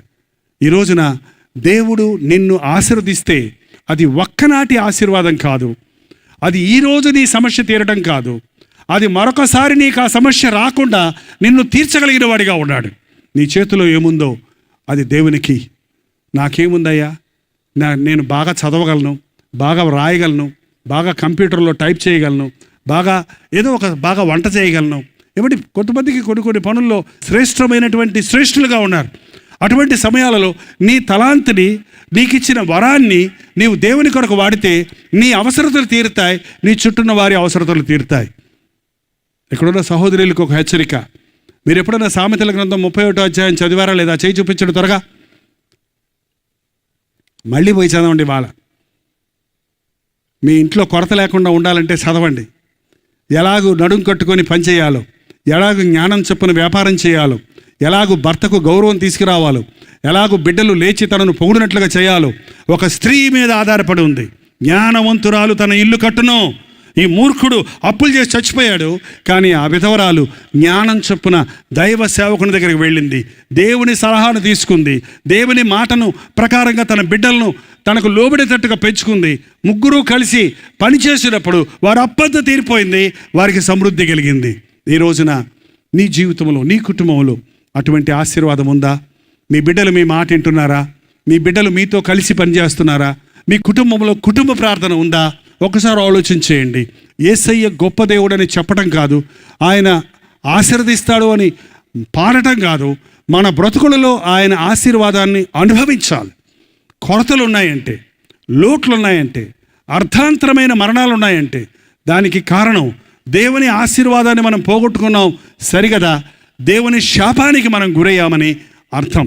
కాబట్టి రాత్రి సమయంలో ప్రతి శాపాన్ని సిలువలో కల్వరిలో యేసయ్య కొట్టివేశాడు గనుక, ఒకవేళ పితరుల దోషం మన మీద ఉన్నా, మన పాతాదాము స్వభావం వల్ల మనం పాడైపోయిన స్థితిలో ఉన్నా, మనం ఎరిగెరిగి చెడిపోయిన యేసయ్య బిడ్డలుగా ఉన్నా, మన స్థితిని మనం గ్రహించుకొని మనం పోగొట్టుకున్న వాటి కొరకు పశ్చాత్తాపడితే దేవుడు మనల్ని మరలా సమృద్ధిగా దీవించడానికి, మన బలహీనతను బలంగా చేసి వాడుకోవడానికి, మనల్ని మన చుట్టూన వారికి ఆశీర్వాదకరంగా చేయడానికి ఆశ కలిగి ఉన్నాడు. ఈ రాత్రి సమయంలో మరొకసారి నేను అడుగుతున్నానండి, అప్పులున్న వాళ్ళు చేయి చూపించండి. నాకు కాదండి, దేవుడు చూస్తున్నాడండి. థ్యాంక్స్, దింపండి. మా ఇంటిలో అనవసరమైన వ్యాధులు ఉన్నాయి అన్న వాళ్ళు చేయి చూపించండి. మీకోసం ప్రార్థన చేయడానికి అడుగుతున్నాను, మిమ్మల్ని సీరియస్గా అడుగుతున్నాను. మీకోసం ప్రార్థన చేయడానికి ప్రభు మిమ్మల్ని చూసి కనికరించినట్లుగా మా ఇంట్లో వ్యాధులు ఉన్నాయన్న వాళ్ళు చేయి చూపించండి. దేవుని స్తోత్రం. దింపండి. మా ఇంట్లో ఆశీర్వాదం లేదండి అన్నవాళ్ళు చేయి చూపించండి. ఉందంటున్నారా? ఓకే, ఆశీర్వాదం ఉంటే సంపాదించిన సంపాదన అంతా చిల్లి సంచిలో వేసినట్టు ఉండదు, సరిపోగా మిగులుతుంది. 30వ తారీఖున కూడా మీ దగ్గర డబ్బులు ఉన్నాయంటే అది ఆశీర్వాదం. నెలాఖరు అంటారు చూడండి కొంతమంది, అది ఆశీర్వాదం కాదు. పంట చేతికి వచ్చినప్పుడు కాదు, పంటలు పండనప్పుడు కూడా మీకు కొరత లేకుండా ఉందంటే అది ఆశీర్వాదం. చూసారండి, దేవుని ఆశీర్వాదం అనేది అనుభవించే చూడాలి. అది ఒకనాటి ఆశీర్వాదం కాదు. దేవుడు మనల్ని ఆశీర్వదిస్తే అది ఎన్నటెన్నటికీ ఆశీర్వాదం. నాతో పాటు అందరి మాటలు చెప్పండి. దేవుడు ఆశీర్వదిస్తే అది ఎన్నటెన్నటికీ ఆశీర్వాదం. దయచేసి తలలు వంచండి, ప్రార్థన చేసుకుందాం. అందరం లేచి నిలబడి ప్రార్థన చేసుకుందాం. కొద్ది నిమిషాల్లో మనం వెళ్ళిపోతున్నాం. ఈ రాత్రి ప్రార్థనతో ఈ కూడికను ముగించుకుంటున్నాం. ఒక ఆశీర్వాదంతో ఇక్కడి నుంచి వెళదాం. నీవు నన్ను ఆశీర్వదిస్తే కానీ నేను నిన్ను విడిచిపెట్టనని యాకోబు పెనుగులాడినట్లుగా ఈ రాత్రి పెనుగులాడదాం. ఒకవేళ నీకు భార్య బిడ్డలు ఉన్నారేమో, ఒకవేళ నీకు ఉద్యోగం ఉందేమో, ఒకవేళ నీకు సంపాదన ఉందేమో, ఒకవేళ నీకే కొరత లేదేమో, కానీ నీ అంతరంగంలో తృప్తి లేదు, నీకు సమాధానం లేదు, నీ బ్రతుకులో నెమ్మది లేదు, ఏదో ఒకటి కోల్పోయిన వ్యక్తిగా నీవు ఉన్నావు. అదే దేవుని ఆశీర్వాదం. ఆశీర్వాదాన్ని పోగొట్టుకున్నవామో ఈ రాత్రి పెరిగి పొందటానికి దేవుని కృప కొరకు వేడుకుందాం. నా దగ్గర ఏమి లేదు నాయన, విధవరాలుగా ఉన్నానయ్యా, ఈ చిన్న ఉద్యోగమే ఉంది, ఈ చిన్న గుడిసెలోనే ఉన్నాను, ఈ కొద్ది రాబడే నాకుంది, ఈ గవర్నమెంట్ వారు ఇచ్చే పెన్షన్తోనే నేను బతుకుతున్నాను, నాకు సహాయం చేయమని అడిగితే నీవు సమృద్ధి కలిగిన దానిగా ఉన్నట్లుగా దేవుడు తన అద్భుతాలు చేస్తాడు. నాకు ఇంకా ఒక ఉద్యోగం లేదు, నా ఉద్యోగం పోయింది, నా బిడ్డలను పోషించుకోలేకపోతున్నాను, నేను అప్పుల్లో ఉన్నానని నీ బాధ దేవునితో చెప్పుకుంటే నీ ఇంటిని ఆశీర్వదించడానికి, నీ చిన్న రాబడిని, నీ చేతి పనిని ఆశీర్వదించడానికి దేవుడు శక్తి కలిగిన వాడిగా ఉన్నాడు. పాపం వల్ల మనం ఆశీర్వాదాలు పోగొట్టుకుంటున్నాం. పాపం వల్ల వచ్చిన శాపం వల్ల నష్టాలు పాలయ్యాం, కష్టాలు పాలయ్యాం, ఆకస్మిక మరణాలు మన ఇళ్ళల్లోకి వచ్చాయి, శాపం మన ఇంట్లోకి వచ్చింది, తీరని రోగాలు మనకు వచ్చాయి, రకరకాల వ్యాధులు బాధలతో సంపాదనంతా హాస్పిటల్ బిల్లులకే అయిపోతుంది. అయ్యా, నా ఇంట్లో ఆశీర్వాదం లేదు నాయన, నాకు ఆశీర్వాదం కావాలి నాయన అని దేవుణ్ణి అడగండి. నోరు తెరిచి దేవుణ్ణి అడగండి. మీ అవసరత ఏదో నాకు తెలియదు, మీ ఇంట్లో ఉన్న శాపం ఏదో నాకు తెలియదు. నాయన, పెళ్ళయింది 5 సంవత్సరాలైంది, గర్భఫలం లేదనే వారులారా, మీ గర్భం మీద ఏదో శాపం ఉంది. దేవుడిని ఆశీర్వదిస్తే గర్భఫలము యెహోవా ఇచ్చు దానము, ఈ రాత్రి నీ గర్భాన్ని తెరవాలని, చక్కటి బిడ్డను నీకు ఇవ్వాలని ప్రభు ఆశిస్తున్నాడు. నా యవ్వన కుమారుడు చనిపోయాడు, నా యవ్వన బిడ్డలు చనిపోయాడు, ఆ బాధ నుండి మేము కోలుకోలేకపోతున్నాం, మేము దుఃఖంలో మునిగిపోతున్నాం అన్నవారు దేవునికి మొరపెట్టండి. ఆయన మిమ్మల్ని ఆదరిస్తాడు, ఆయన మిమ్మల్ని ఫలింపజేస్తాడు, మిమ్మల్ని ఆశీర్వదిస్తాడు. నోరు తెరిచి ప్రార్థన చేయండి. ఏదో ఒక శాపం నిన్ను పట్టి పీడిస్తుంది, ఏదో ఒక కొరత నీలో ఉంది, ఏదో ఒక లోటు నీకుంది. ఈ రాత్రి ఆ లోటు తీర్చాలని, ఆ కొరత తీర్చాలని, ఆ బాధ నివారణ ఉన్నట్లుగా తన అద్భుత కార్యాలు చేయాలని ప్రభు ఆశిస్తున్నాడు. నజరేయుడైన యేసుక్రీస్తు నామములో అద్భుతాలను అనుభవించి ఇక్కడి నుంచి వెళదాం. నోరు తెరిచి ప్రభువుని అడగండి. నువ్వు అడిగితే నేను ఇస్తానంటున్నాడు, నువ్వు చెప్తే నేను వింటానంటున్నాడు, నాకు మొరపెట్టు నేను ఉత్తరం ఇస్తానన్న ప్రభు అనుకున్నాడు. దేవుడితో చెప్పండి, నా బాధ ఇదయ్యా, నా సమస్య ఇదయ్యా, నా జీవితంలో ఆశీర్వాదం లేదయ్యా, నా సేవలో ఆశీర్వాదం లేదు నాయన, నా కుటుంబంలో ఆశీర్వాదం లేదు ప్రభా, నా జీవితంలో తృప్తి లేదు నాయన, నా బ్రతుకులో సంతృష్టి లేదయ్యా, నన్ను కనికరించేసయ్యా, నాకు నిజమైన ఆశీర్వాదం ఇవ్వవా, నాకు శాశ్వతమైన ఆశీర్వాదం ఇవ్వవా అని దేవుడిని నోరు తెరిచి అడుగుదాం. ప్రతి ఒక్కరు నోరు తెరిచి ప్రార్థన చేద్దాం. మన 2 చేతులు ఆకాశం వైపెత్తి గోజాడుకుందాం. రేపు రాత్రి ఇక్కడ మీటింగ్ లేదు, ఇంకా సేపుంటే ఈ మీటింగ్ అయిపోతుంది. ఇదే అనుకూలమైన సమయము, ఇదే రక్షణ దినము, ఇదే నీవు మొరపెట్టుకునే సమయం, ఇదే దేవుడిని ఆశీర్వదించే సమయం. పరలోకపు దూతలు భూలోకానికి దిగి వస్తున్నాయి, పరిశుద్ధాత్ముడు మన మధ్య సంచరిస్తున్నాడు. నీకు జీవ కిరీటం ఇవ్వాలని, నీ తల మీద ఆశీర్వాదాలు కుమ్మరించాలని ప్రభువు మన మధ్య సంచరిస్తున్నాడు. నన్ను నన్ను నన్ను నన్ను కూడా ఆశీర్వదించవా, నన్ను కూడా ఆశీర్వదించవా అని నోరు తెరిచి ప్రభువుకు మొరపెట్టండి. ప్రతివారు ప్రార్థన చేద్దాం.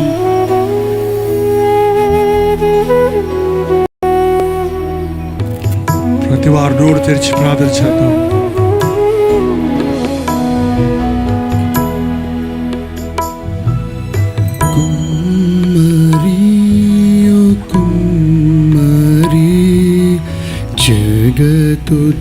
జగతుత్పత్తిదారి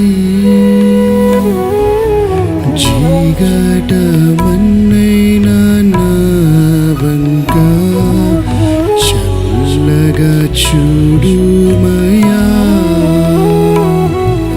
కుమ్మరి ఓ కుమ్మరి జగతుత్పత్తిదారి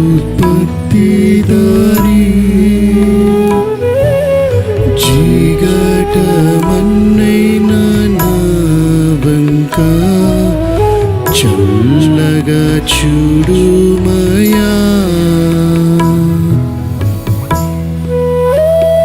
ప్రభా, ఒక్కసారి నన్ను చూడయ్యా. చీకటి మంటగా ఉన్న నన్ను సజీవునిగా చేసిన దేవా, నీ వాడుకునే పాత్రగా ఉండాలని కోరుకున్న దేవా, నన్ను చూడు నాయన. ఈ రాత్రి ఓటపడిపోయి ఉన్నాను, పనికిరాని పాత్రని అయిపోయాను.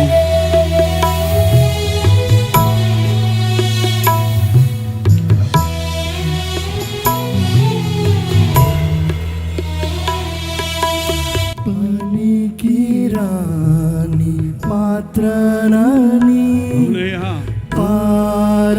పారవేయకుమా, పొంగి పోరలి పాత్రగా చేసి నన్ను నింపుమా. అవును తండ్రి, పనికిరాని పాత్రనని పారవేయకుమా, పొంగి పోరలి పాత్రగా చేసి నన్ను నింపుమా.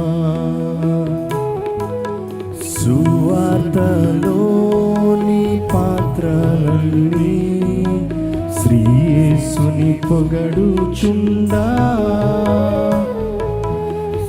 సాక్షిగా నుండి పాత్రగా చేసి సత్యముతో నింపుము తండ్రి. నాయనా కుమ్మరి ఓ కుమ్మరి జగదుత్పత్తి దారి ఈ మట్టి కొండను కనికరించు నాయన. చీకటమన్నైన నా వంక చల్లగా చూడుమయ్యా, చల్లగా చూడుమయ్యా.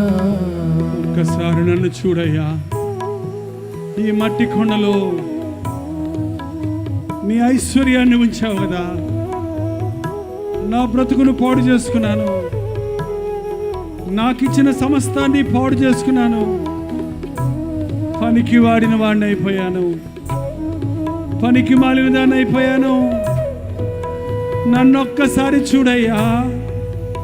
నన్ను పారవేయవద్దు, వదిలిపెట్టొద్దు. నీ చేతుల్లోనికి తీసుకొని నన్ను ఒక నూతన సృష్టిగా చేయయ్యా. నోరు తెరిచి ప్రతి ఒక్కరు ప్రార్థన చేద్దాం. విలువలేని పాత్రను నేను, కొనువారు లేరెవ్వరు. అందరూ నన్ను ఎందుకు పనికిరామంటున్నారు? వెలలేని నీదు రక్తంబుతో వెలుగుండు పాత్రగా చేసి, విలువలేని పాత్రను నేను, అవునయ్యా. కొనువారు లేరెవ్వరు. ఎవరికి నేనంటే ఇష్టం లేదు. వెలలేని నీదు రక్తంబుతో వెలుగుండు నీ రక్తంలో నన్ను కడిగయ్యా. ఆటంకముల నుండి తప్పించి నన్ను ఎల్లప్పుడు కాయుమయా. అవునయ్యా. పగిలి ఉన్న పాత్రను నేను సరిచేసి వాడుమయ్యా. కుమ్మరి ఓ కుమ్మరి జగదుత్పత్తి దారి జీగటమన్నైన నా వంట చల్లగా చూడుమయ్యా. జీగటమన్నైన నా వంక చల్లగా చూడుమయ్యా. కుమ్మరి ఓ కుమ్మరి జగదుత్పత్తి దారి జీగటమన్నైన నా వంక చల్లగా చూడుమయ్యా. అయ్యా, చల్లగా చూడయ్యా. ఈ రాత్రి మమ్మల్ని, నా జీవితంలో ఎన్నో శాపాలున్నాయి, మా కుటుంబంలో ఎన్నో రోగాలున్నాయి, మా బ్రతుకుల్లో ఎన్నో బాధలున్నాయి. ఎన్నో రీతులుగా మేము కృంగిపోతున్నామయ్యా. ఏదో పైకి భక్తి గల వారి వలె ఉన్నాం కానీ మా జీవితాల్లో యథార్థత లేదే. ఒక్కసారి నన్ను చూడయ్యా. ఎంత సంపాదించినా చిల్లు సంచులో వేసినట్లే ఉంది మా సంపాదన. ఎంత ప్రయాసపడ్డా ఒక్క చేప కూడా పట్టలేదన్నట్టు మా బ్రతుకులో ఏమీ సాధించలేకపోతున్నామయ్యా. 30 సంవత్సరాలు వచ్చేసింది, నా బ్రతుకులో నేనేమీ సాధించలేకపోతున్నాను. నా కుటుంబాన్ని పోషించుకోలేకపోతున్నాను. నన్ను కన్నవారికి సంతోషం కలుగు చేయలేకపోతున్నాను. నా బ్రతుకులో ఉన్న ఈ కీడు చూడు నాయనా. కష్టపడి నన్ను చదివించారు కానీ నాకు ఉద్యోగం లేదే. నన్ను నేను పోషించుకోలేకపోతున్నానే. నా జీవితంలో ఉన్న శాపాన్ని కొట్టివేయ్యా. నాకు నీ ఆశీర్వాదం కావాలయ్యా. నీ సమృద్ధి నాకు కావాలయ్యా. నోరు తెరిచి ప్రతి ఒక్కరూ ప్రార్థన చేయండి. ప్రభువా, నీకు వందనములయ్యా. గొప్ప దేవా, నీకు వందనములయ్యా. ఆత్మస్వరూపి, నీకు వందనములయ్యా. ఆశ కలిగిన ప్రతి ప్రాణిని తృప్తిపరిచేవాడా వందనములయ్యా. అడిగితే ఇచ్చేవాడా వందనములయ్యా. మొరపెడితే వినేవాడా వందనములయ్యా. మా బాధను చూచి సహించలేని వాడా నీకు వందనములయ్యా. నీ కృపను కుమ్మరించేవాడా నీకు వందనములయ్యా. మా కొరతలు తీర్చేవాడా నీకు వందనములయ్యా. మా శాపమును కొట్టివేసిన వాడా నీకు వందనములయ్యా. మేము తెచ్చుకున్న ముప్పు నుండి, మేము తెచ్చుకున్న ఇబ్బందుల నుంచి, మేము తెచ్చుకున్న శాపముల నుండి మమ్మల్ని విడిపించిన కొరకు సిలువలో బలైన యేసు ప్రభువా నీకు వందనములు. ఈ రాత్రి ఆ కలువరి సిలువలోని రక్త ప్రవాహము ఈ ఆవరణలో నిలబడిన మమ్మల్ని మా అందరి మీదను ప్రోక్షించి మమ్మల్ని శుద్ధీకరించి నీ రక్తములు మమ్మల్ని కడిగి నీతిమంతులుగా తీర్చిన ఆయన. పాత శాపమేది మమ్మల్ని వెంటాడకుండా, పాత పాపమేది మాలో కనబడకుండా, పాత మార్గముల్లో మేము నడవకుండా ప్రభు సాక్షులుగా బ్రతికి మా చుట్టూన్న వారిని పరలోక రాజ్యం కొరకు సంపాదించగలిగిన ఆత్మల జాలరులుగా మమ్మల్ని చేయిన ఆయన. నీ రాకడ ఆలస్యమైతే, నీ చిత్తమైతే భూమి మీద మరల కలుసుకోవడానికి, లేని నీతో పాటు సదాకాలము రాజ్యమేలుటకు మాకందరికీ నీ సహాయము చేయమని యేసు క్రీస్తు నామములో అడుగుచున్నాము తండ్రి. మన తండ్రి అయిన దేవుని యొక్క ప్రేమయు, కుమారుడైన క్రీస్తు యొక్క కృపయు, ఆదరణకర్త అయిన పరిశుద్ధాత్మ యొక్క సహవాసమును కూడి వచ్చిన మనందరికీ ఇప్పుడును సదాకాలమును తోడై ఉండును గాక. Amen, amen, amen.